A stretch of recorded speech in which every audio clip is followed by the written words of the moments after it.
Très bien, décomposons la guerre froide en seulement 3 minutes. Imaginez la scène, nous sommes en 1945.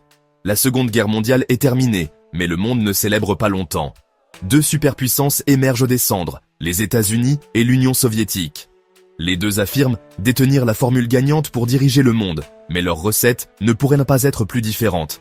Les États-Unis représentent le capitalisme et la démocratie, tandis que l'URSS soutient le communisme et le régime de parti unique. Au lieu de se battre directement, ces géants s'affrontent dans une compétition mondiale. Chaque camp essaie de surpasser l'autre, construire des armes nucléaires plus grosses, faire la course à l'espace et rallier des alliés comme des pièces d'échecs. C'est la partie froide. Pas de guerre totale entre les deux, juste une menace constante qui plane. L'Europe se divise en deux. À l'ouest, les pays soutenus par l'Amérique, formant l'OTAN. À l'est, les États contrôlés par les Soviétiques, unis au sein du pacte de Varsovie. Berlin est divisé, littéralement, par un mur, symbolisant le rideau de fer qui sépare l'Est de l'Ouest. Mais la guerre froide ne concerne pas seulement l'Europe. La rivalité se propage partout, en Corée, au Vietnam, à Cuba, en Afrique, au Moyen-Orient. Chaque nouvelle crise est un test. Est-ce que ce sera l'étincelle qui allumera la Troisième Guerre mondiale? À maintes reprises, les deux camps reculent à la dernière seconde.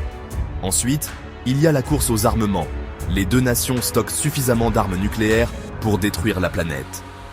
Le monde retient son souffle lors de situations dangereuses comme la crise des missiles de Cuba.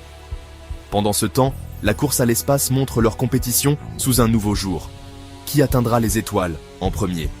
Mais finalement, les choses commencent à changer. L'Union soviétique est confrontée à des problèmes économiques et à des troubles intérieurs. Mikhaïl Gorbatchev introduit des réformes, la glasnost et la perestroïka, assouplissant l'emprise soviétique. Les murs tombent, les pays se libèrent, et en 1991, l'Union soviétique s'effondre. Voilà donc la guerre froide. 4 décennies de tension, de peur, de compétition et de changement. Aucune bombe n'a été larguée entre les superpuissances, mais le monde n'a plus jamais été le même. Et c'est ainsi que la guerre froide a façonné le monde moderne, rapide, intense et juste un peu figé dans le temps.